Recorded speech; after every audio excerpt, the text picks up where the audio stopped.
بسم اللہ الرحمن الرحیم اللہم صلی علی سیدنا و مولانا محمد وعلی آل سیدنا و مولانا محمد افضل صلواتک بعدد معلوماتک وبارک وسلم۔ احسن الوظائف کے معزز ناظرین، السلام علیکم ورحمۃ اللہ وبرکاتہ۔ معزز ناظرین، امید ہے آپ تمام حضرات خیریت سے ہوں گے۔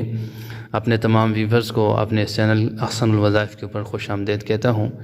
ناظرین، آج ہم آپ کے ساتھ ایک وظیفہ شیئر کرنے جا رہے ہیں غمگین آدمی کے بارے میں، کہ جو آدمی کسی پریشانی میں مبتلا ہو، کسی غم میں مبتلا ہو، اور رنج اور غم میں مبتلا ہونے کے بعد اس کو اس سے نکلنے کی کوئی صورت نہ نظر آتی ہو، تو ان حضرات کے لیے ایک حدیث شریف لایا ہوں، اور حدیث شریف کے اندر یہ وظیفہ موجود ہے۔ آپ تمام حضرات اس کو آسانی سے کر بھی سکتے ہیں۔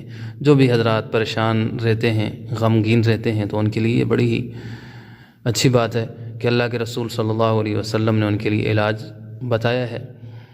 تو ناظرین، جو شخص کسی رنج اور غم میں مبتلا ہو، اس کے کان میں اذان دینے سے اس کا رنج اور غم دور ہو جاتا ہے۔ اذان، آپ نے لفظ سنا ہے، لفظ آذان کہہ رہا ہوں، جو 5 وقت مؤذن مسجدوں کے اندر دیتے ہیں۔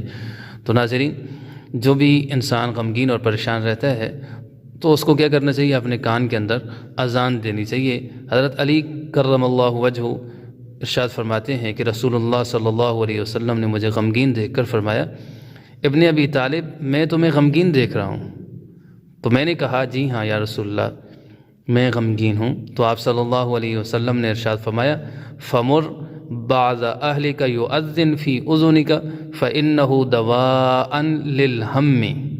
ترجمہ سن لیں، اس حدیث مبارکہ کا ایک ٹکڑا ہے جو حضور صلی اللہ علیہ وسلم نے حضرت علی سے ارشاد فرمایا، تم اپنے گھر والوں میں سے کسی سے کہو کہ وہ تمہارے کان میں اذان دے دیں، کیونکہ یہ غم کا علاج ہے۔ حضرت علی رضی اللہ تعالیٰ عنہ فرماتے ہیں کہ میں نے یہ عمل کیا تو میرا غم دور ہو گیا۔ اسی طرح اس حدیث کی جتنے راوی ہیں، تمام راویوں نے اس کو اپنے اوپر آزما کر دیکھا تو سب نے اس کو مجرب پایا۔ ناظرین، کنز العمال کے اندر یہ حدیث روایت کی گئی حضرت علی رضی اللہ تعالیٰ عنہ کی، جلد نمبر 2 ہے، صفحہ نمبر 258 ہے۔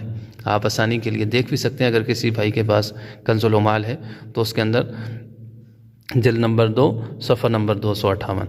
ناظرین، یہ وظیفہ تھا مختصر سا جو آپ کے ساتھ شیئر کیا۔ اللہ تعالیٰ قبول فرمائے۔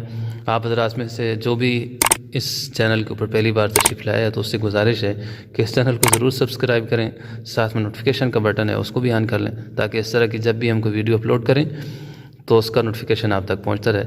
السلام علیکم ورحمۃ اللہ وبرکاتہ۔